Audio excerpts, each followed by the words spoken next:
오늘 하나님께서 우리에게 주시는 말씀은 구약성경 룻기 3장 1절 말씀입니다. 구약 404쪽입니다.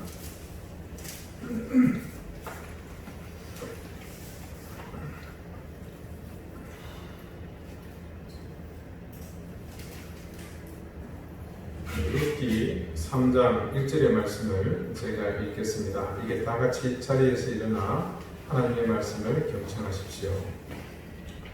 룻의 시어머니 나오미가 그에게 이르되 내 딸아 내가 너를 위하여 안식할 곳을 구하여 너를 복되게 하여 하지 않겠느냐. 아멘. 자리에 앉으시기 바랍니다. 하나님께서 이 말씀으로 우리에게 은혜 주시기를 원합니다. 오늘은 안식할 곳을 구하여라는 제목으로 하나님의 말씀을 증거하겠습니다. 오늘 말씀 중에 본문의 제목이 되는 안식할 곳을 구하여, 이 말씀 중에서 안식할 곳에 해당하는 히브리어는 마노아크입니다. 이 단어의 뜻은 쉴 수 있는 장소 혹은 편안한 상태나 분위기, 상황 이런 뜻입니다. 이 마노아크를 검색해보면 성경에서 제일 먼저 사용된 곳이 창세기 8장 9절입니다. 온 지면에 물이 있으므로 비둘기가 발붙일 곳을 찾지 못하고 방주로 돌아와 그에게로 오는지라. 그가 손을 내밀어 방주한 자기에게로 받아들이고. 자, 이 본문의 내용은 짐작하셨듯이 노아의 홍수가 끝난 이후입니다. 아직 물이 다 마르지 않았기 때문에 노아가 새를 날려보내서 그 상황을 점검하고자 한 것이죠. 그래서 날려보낸 비둘기가 발붙일 곳을 찾지 못하고 다시 돌아왔다, 그렇게 말씀을 기록합니다. 자, 여기에서 발붙일 곳이 바로 이 마노아크로 번역이 되어 있습니다. 문맥상으로 볼 때 한없이 이렇게 앉을 데가 없어 날개짓을 해야만 했던 비둘기가 그 힘든 일을 중단하고 쉴 수 있는 곳, 그곳이 바로 마노아크였습니다. 그 다음으로 사용된 것은 신명기 28장입니다. 65절 말씀을 잠시 읽어드리겠습니다.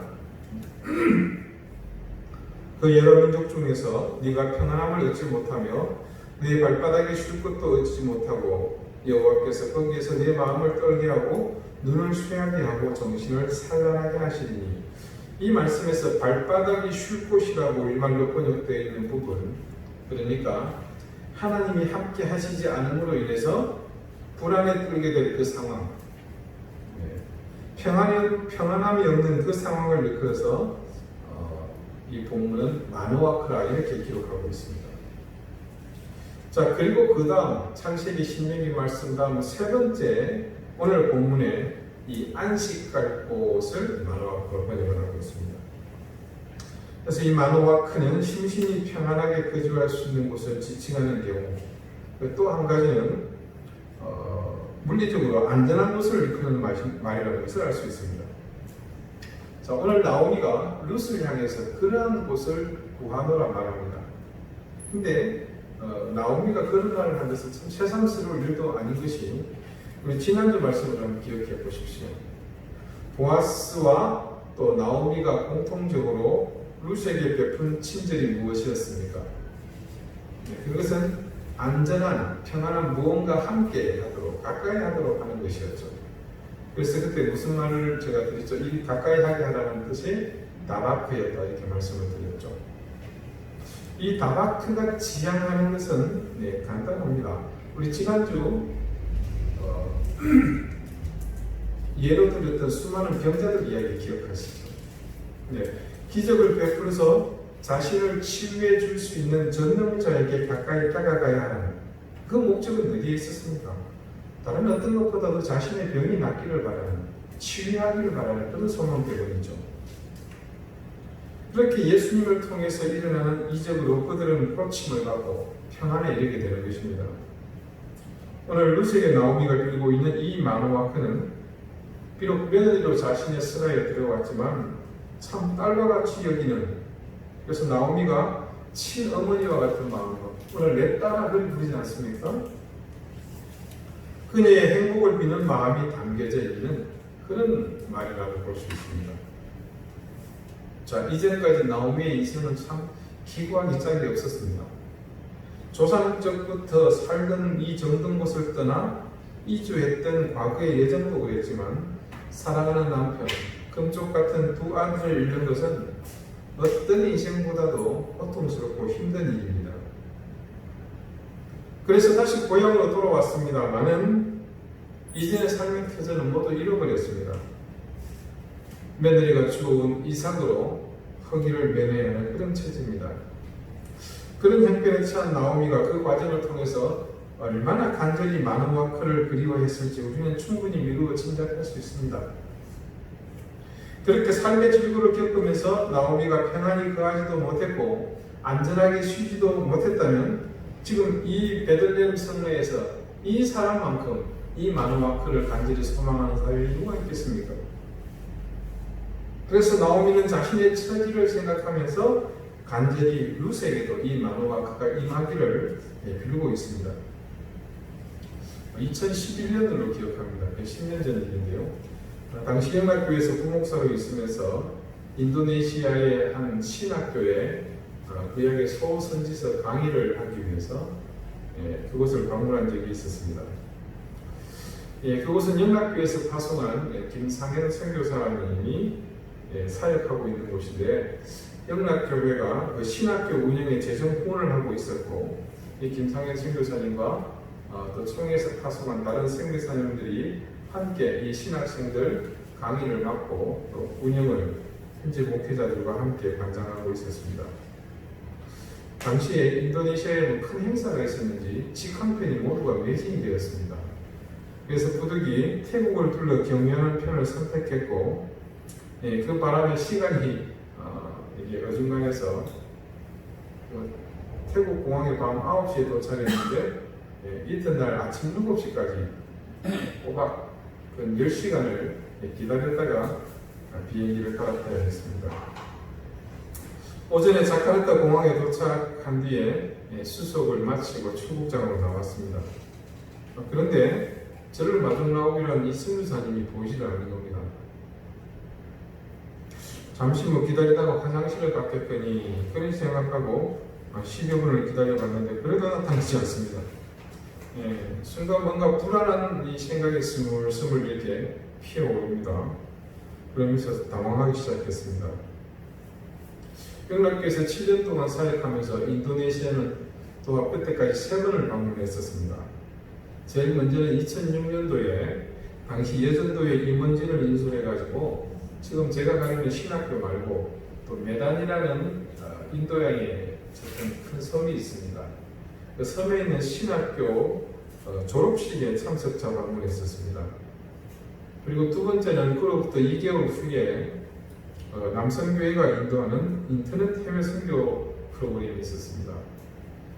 자카르타의 대형 호텔을 잡아서 인도네시아 전역에 있는 교단을 방문하고 선교사님을 모두 초청해가지고 컴퓨터 교육 또 인터넷 교육을 시켜서 그분들이 선교 활동을 원활히 할 수 있도록 돕는 일입니다.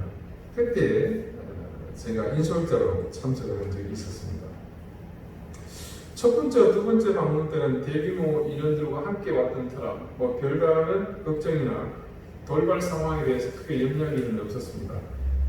더군다나 그때는 이 김상현 선교사님이 귀국해서 우리와 함께 갔고 또 현지에서 많은 스태프들이 나와서 우리를 영접했었습니다. 그런데 이번에는 그때 상황이 완전히 다릅니다. 동행자 없이 혈혈단신 저 혼자인가 10년 전처럼 그때가 지금처럼 IT 기술이 발달해가지고 유심칩을 넣고 거기서 전화하고 이런 시대가 아니었거든요.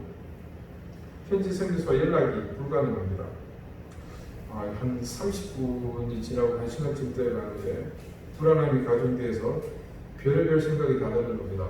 내가 이러다가 국제보호가 되는 건 아닌가? 한국 대사관을 찾아가야 하나? 아니지. 한국 영락교회에 전화해서 좀 해봐야 되겠다. 온갖 복잡한 생각들이 들면서 불안한데 그때 어디선가 반갑고도 익숙한 목소리가 들렸습니다. 아이고 목사님 죄송합니다. 제가 오다가 급한 일이 생겨가지고 처리하고 오느라 늦었습니다. 아이고 순간 얼마나 반갑던지요. 끌어안고 울 뻔했습니다. 오래 기다리셨죠? 아닙니다.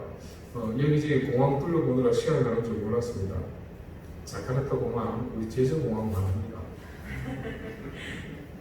신학대학원 후배이기도 한 그 선교사님이 무안해할까봐 티 안 내려고 대기했었습니다. 사람이요, 자주 가던 것도 아니고 생급무지의 땅에서 순간 오갈 곳이 없다고 생각할 때 얼마나 당혹스러운지, 저는 그런 경험을 또한 몇 번 한 적이 있습니다. 2015년 그리고 2015년 이제 여기 왔었죠. 제가 그때 유럽을 방문한 적이 있습니다. 10년 터로. 2005년에는 처음 유럽을 방문할 때인데, 그때 남들은 뭐 패키지로 여행하기도 하고 젊은 사람들은 무리지에서 배낭여행도 하고 그랬는데, 저는 공항에서 승용차를 렌트해서 혼자 운전하면서 여행을 했습니다. 굉장히 무모한 시도였죠. 그리고 10년 뒤 2015년에도 역시 그때 경험을 살려서 제가 프랑스 떼제를 방문할 때도 승용차를 렌트해서 다녔습니다. 2015년도에는 참 여행하기 수월했습니다. 먼저 길 찾는 것이 이 스마트폰도 그렇지만 현재 선교사님한테 잠시 빌린 내비게이션을 따라 나오니까 길 찾는 게 일반 수월한 게 아니었습니다. 또 이 스마트폰으로 또 가져간 태블릿 PC로 숙소 예약도 금방 검색해서 할 수 있었습니다. 그런데 10년 전인 2005년도에는 상황이 너무 달랐습니다. 그때는 길을 찾을 때도 지도를 펴놓고 차를 세워놓고 한참 찾아야 됩니다. 그러다 보니까 길을 잘못 들어서 차를 멈추고 1시간 단위로 행인들에게 길을 묻기도 하고 그랬었습니다. 심지어는 스위스에서 오스트리아로 가야 되는데 이게 길이 잘못 들어져가지고 이태리까지 가다가 국경을 넘어서 돌아온 적도 있습니다. 그래서 이태리 가봤냐고 물어보면 그때 가봤다고 전해드립니다. 여행 5일째로 기억합니다. 그때 독일의 뮌헨을 방문했을 때입니다. 그때 여행 안내 책자에 베토벤 동상이 있는 그 공원 인근에 한국인이 운영하는 기숙사형 숙소가 있다는 것을 알았습니다. 그래서 그곳을 찾을 요람으로 지도를 펼쳐서 열심히 찾아갔습니다. 그런데 좀처럼 이 책에 소개되는 그 숙소가 찾을 수가 없는 겁니다. 그 책에 건물 사진이 있는 것도 아니고 번지수만 적어놨는데 아무리 찾아도 보이지 않습니다. 마침 한 중년 남자가 자전거를 타고 지나가길래 세웠습니다. 익스큐즈유 하고 이제 세웠는데 제 행색을 볼 때 어디서 왔냐고 물어요. 그래서 한국에서 왔습니다. 그랬더니 반색을 하면서 자전거에 내려가지고는 아주 자기가 한국을 몇 번 다녀봤다고 이렇게 아주 반가워 하는 겁니다. 서울뿐만 아니라 대구도 갔고 부산도 갔고 자갈치 시장 이렇게 얘기하는데 아주 영어로 신나게 얘기를 하더라고요. 그러더니 제가 끝낸 이 책자의 주소를 보고는 자기가 자전거로 앞서갈 테니 따라와라 그렇게 얘기를 하더라고요. 그래서 그 근처니까 한 2, 3분 따라갔습니다. 한 집 앞에 자전거를 세우고는 그 집을 이리저리 살피더니 문도 두드려보고 한 뒤에 제게 이렇게 말하는 게 아닙니까? 네가 준 책에 있는 주소가 이 집인데 내가 아무리 살펴봐도 이 집이 숙박시설을 운영하는 것 같지는 않다. 이전에는 했는지 모르겠지만 지금은 아닌 것 같다. 그 소리를 듣는 순간 머릿속이 하얘지기 시작했습니다. 당연히 이런 변수가 있을 수 있는데 저는 전혀 그런 돌발 상황에 대해서 대비하지 않고 그냥 막연히 왔던 것입니다.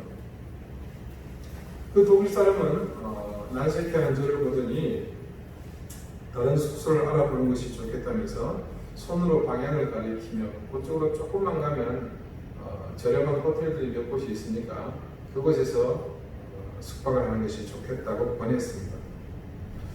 저는 혀를 끼칠 수 없어서 제가 인사동에서 사가지고 간 예쁜 주머니 있습니다. 이렇게 끈으로 묶는 거요. 그걸 선물로 주고 후에 감사를 표하고 헤어졌습니다. 그 독일 사람이 가르쳐준 곳으로 갔더니 금방 호텔이 나왔습니다. 그래서 출입문을 누르고 들어가서 빈 방이 있느냐고 물어봤더니 방이 다 찼다고 합니다. 이런 나와서 다음 호텔에 들어갔습니다. 또 들어가니까 역시 방이 없다고 합니다. 그렇게 몇 군데 들렸는데 어느 곳도 빈 방이 없는 겁니다. 분위기상으로 빈 방이 있어 보이는데, 왜냐하면 또 주변에 주차한 차를 보면 대충 알 수 있잖아요. 근데 막상 가보면 없다고 잘라서 말합니다. 몇 군데 거절당하고 돌아 나오면서 왜 그럴까 하고 생각이 드는 것이, 이 동양에서 온 행색이 그리 말끔하지 않은 남자에게 선뜻 이 방을 내주기가 꺼려졌던 것은 아닌가 하는 생각이 들었습니다. 그렇게 제가 생각해서 그랬는지는 몰라도 그 이후로 호텔 문을 열고 들어서면 직원이 마치 제 행색을 이렇게 훑어 보는 것 같고, 그리고는 예외 없이 빈방이 없다는 말을 할 뿐입니다. 두어 시간을 그렇게 숙소를 못 찾고, 근처 호텔이 더 이상은 보이지 않는 것 같아서 포기하고 말았습니다. 생명부지의 이 독일 땅에서 한밤중에 잘 곳이 없어졌습니다. 얼마나 막막하던지요. 결국 시내 변두리 길가에 도로변에 차량이 주차된 곳에 제 차를 세우고 차 안에서 하룻밤을 그냥 자기로 그렇게 결정을 했습니다. 그때 그걸 철저했는데 새벽에는 추워서 결국 엔진 시동을 끌어야만 했었습니다. 집 떠나면 고생한다는 말이 그때처럼 생생하게 느껴진 적이 없었습니다.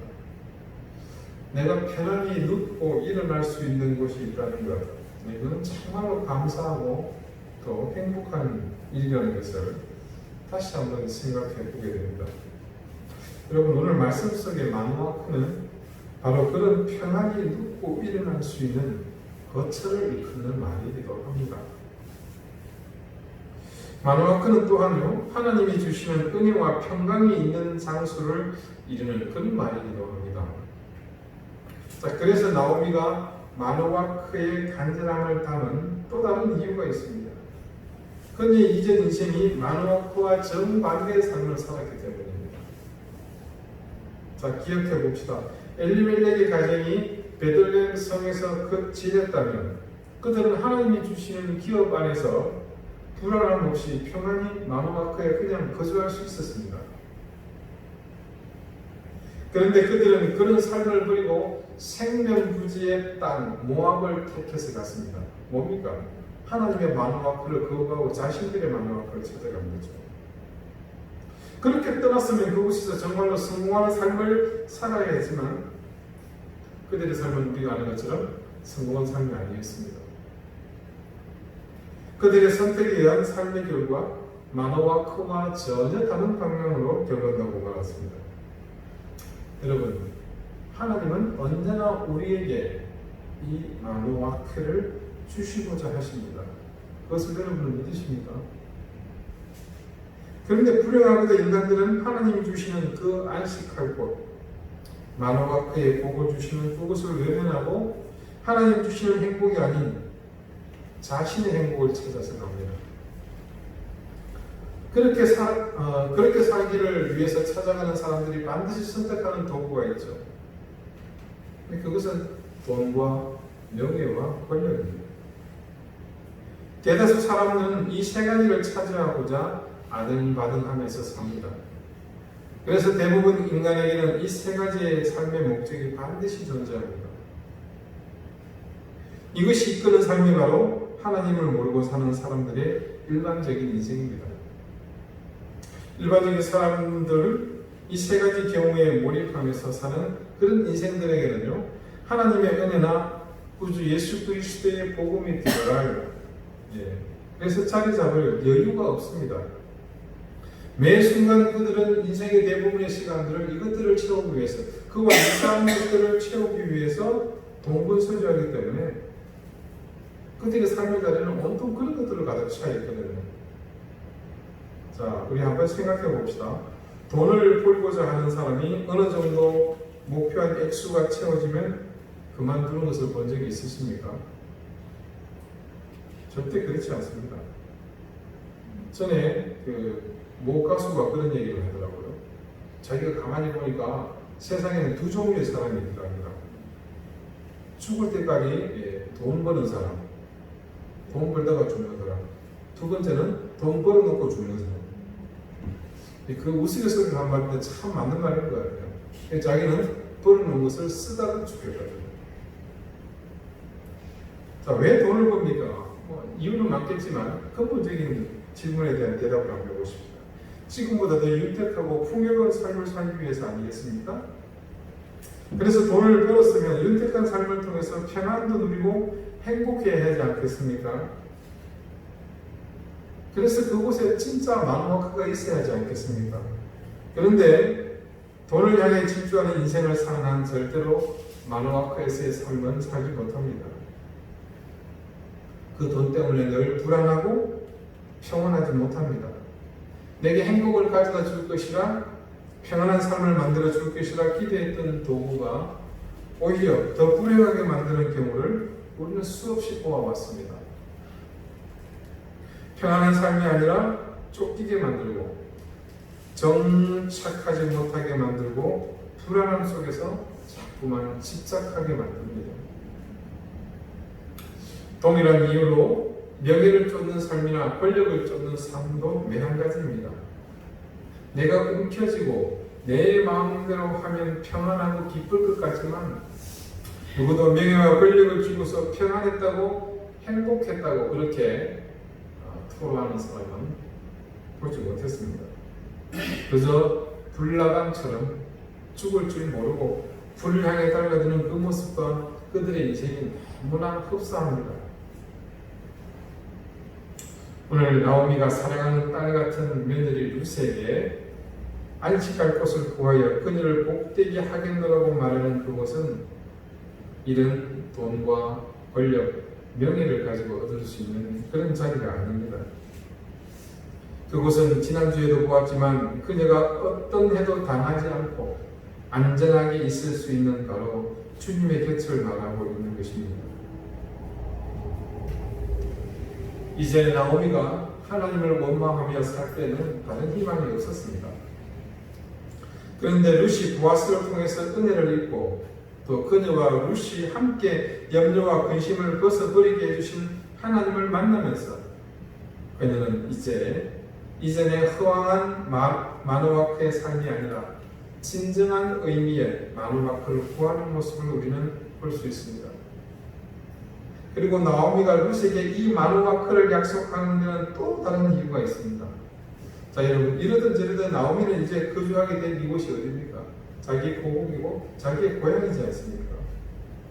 그렇다면 이곳이 우상 숭배와 인신제사를 지내는 사악한 이방의 땅이 아닐진데 여호와 하나님의 통치가 있는 이곳이 이스라엘 땅이 나오미에게는 자신은 부정할 수 있을지 모르겠지만 은밀한 의미에서 나오미의 마누아크가 맞습니다. 자, 자신은 그렇게 고국으로 돌아가서 베들레헴이라는 이곳 고향 마누아크에서 안식할 곳을 구했습니다. 하지만 룻은 다릅니다. 자기를 위해 희생하며 자기 민족의 땅 그네의 마누아크를 떠나 이곳 베들레헴으로 왔지 않습니까? 나오미는 그런 룻에게 이전 자신이 섬기던 그 땅의 우상이 지켜준다고 믿었던 거짓된 마누아크가 아니라 상천하지 하나님, 천지 만물을 지으신 여호와 하나님이 지켜주시는 진짜 마누아크를 그녀에게 주고 싶었던 것입니다. 사랑하는 여러분, 지혜로운 사람은 순간순간 자신에게 다가오는 위기와 이 환난을 보면서 어디로 피해야 할 줄을 아는 사람입니다. 그리고 그 위기와 환난을 다가올 때 하나님의 뜻을 구하는 사람은 더욱 지혜로운 사람입니다. 지금 이 시대는 진짜 마누아크를 찾아야 할 때입니다. 그래서 지난주 우리가 이 시대에 더욱 주님의 곁으로 가까이 나와야 한다고 저는 말씀드렸습니다. 그렇게 주님께 가까이 나와야 하는 또 다른 이유를 오늘 우리는 알게 되었습니다.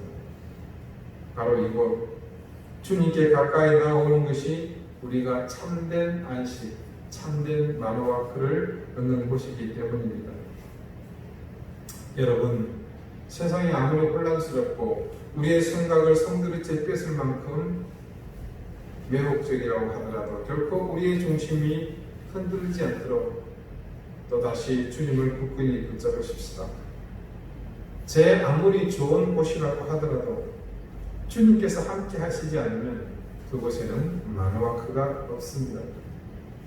비록 세상 사람들이 보기에는 어리석어 보이고 또 그것이 너무 형편없고 보잘것없어 보이고 또 미련해 보일지는 몰라도 우리가 주님의 손을 붙잡고 있는 한 저와 여러분은 세상에서 가장 지혜롭고 강력한 힘이 있는 그런 곳에는 절대 존재할 수 없는 참된 마누아크를 소유하게 될 것입니다.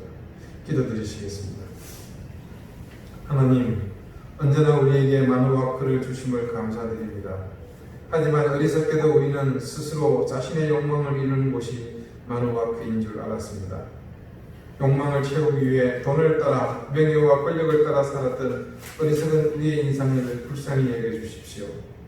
나오미가 오늘 사랑하는 딸이요 며느리인 룻에게 안식할 곳을 구하여 복되게 하고자 했던 것처럼 예전에 자신의 힘을 의지하여 구했던 마누아크가 아닌 이제 참된 하나님의 인도하심과 도우심이 있는 마누아크를 구한 것처럼 우리도 유한하고 한계 있는 내 자신을 의지하지 않고 하나님의 인도를 따라 참된 마누아크를 구하는 인생이 되게 해 주십시오. 예수 그리스도 이름으로 기도드립니다. 아멘.